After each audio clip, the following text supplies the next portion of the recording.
सुंदर से सुंदर व्यक्ति भी जिस दिन आप उससे परिचित हो जाएंगे ठीक से, वो आपको सुंदर लगना बंद हो जाएगा। ये दुनिया का सबसे खराब उसूल है।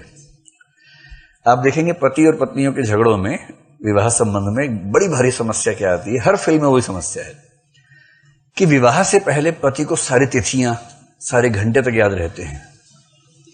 याद है आज ही के दिन 1 साल पहले तुम 3:22 पर पहली बार दिखी थी मुझे। तुम स्कूटी पे थी, स्कूटी स्टार्ट नहीं हो रही थी, फिर मैं आया था कि मैं स्टार्ट कर दूं, तुमने कहा मैकेनिक ढूंढ रही थी तो मैंने स्टार्ट किया था।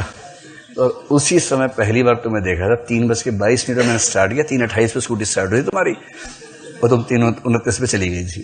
नायिका को बड़ा अच्छा लगता है कि कितना इतिहासकार टाइप का मिला है, कितना याद रखता है, क्योंकि अभी क्रेज है उसको ना। फिर हो गई, सहमति बन गई, विवाह हो गया। विवाह के बाद जब कोई उपलब्ध हो जाता है तो उसका महत्व मिट्टी हो जाता है एकदम।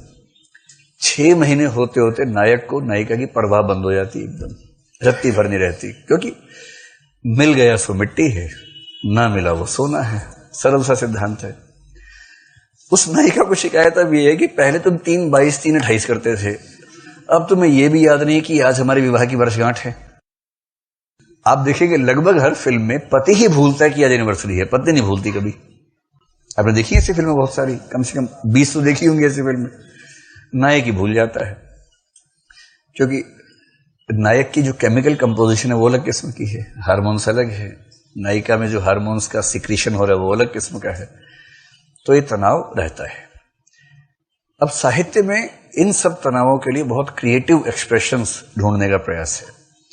अब नायक को नायिका की तारीफ करें, नायिका को तारीफ पसंद है अपनी, वो चाहती मेरी तारीफ करो, क्योंकि विवाह से पहले नायिका का जो मूल्य है बहुत ज्यादा है। नायक फुकरा टाइप का है, प्लीज प्लीज, मैं ये मैं वो। विवाह के बाद नायिका का मूल्य वहां से यहां आ जाता है और नायक सड़क पे चौड़ा होकर निकलता है कि वो जो सबसे सुंदर लड़की थी वो मेरी कैद में है, तुम लोग गुलाम नहीं बना पाए उसको, मैंने गुलाम बनाया, उसका मालिक मैं हूं। तब वो इस मूड में आ जाता है। इसे नायक रिझाने का हर प्रयास करते विवाह से पहले। और ये केवल मनुष्य में नहीं है, लगभग हर स्पीशीज में। विवाह तो नहीं होता, लेकिन बाकी स्पीशीज में भी जो प्रस्ताव देने की प्रक्रिया है उसमें पुरुष यानी नर की भूमिका केंद्र में रहती है। इतने तरीके से प्रस्ताव देता है क्योंकि उसको सरल शब्दों में कहें तो उसको बेसिकली यौन संसर्ग चाहिए। जो प्राकृतिक जैविक मॉडल है हमारा सोचने का वो ये है। और यौन संसर्ग हो जाने के बाद उसकी रुचि खत्म हो जाती है, ज्यादा से ज्यादा कुछ समय के बाद रुचि खत्म हो जाती है। और स्त्री का प्यार उसके बाद ज्यादा प्रगाढ़ होने लगता है जब संबंध गहरे होते हैं। ये सामान्य तनाव दुनिया भर में है, केवल भारत में नहीं है, दुनिया भर में स्पीशीज दर स्पीशीज इस तरह के तनाव चलते हैं। बाकी स्पीशीज में कम इसलिए कि वहां की मादाओं की यह अपेक्षा नहीं है कि ये परिवार बनाएगा, फिर मिलके हम घर बनाएंगे, फिर ये नौकरी करेगा, मैं ये, वो सब अपेक्षाएं नहीं है, इसलिए वहां दबाव थोड़े से कम रहते हैं। इसलिए हिंदी साहित्य में, संस्कृत साहित्य में, मेरे साहित्य में नायक नायिका को रिझाने के 50 तरीके निकालेगा हमेशा। तो सबसे घिसा पिटा तरीका यह है कि तुम चांद जैसी सुंदर हो, सबसे घिसा पिटा तरीका है। आजकल तो हालत यह है कि अगर कोई नायक बोल दे, नायिका इसी पे कैंसिल कर देती है कि तूने चांद बोल कैसे दिया।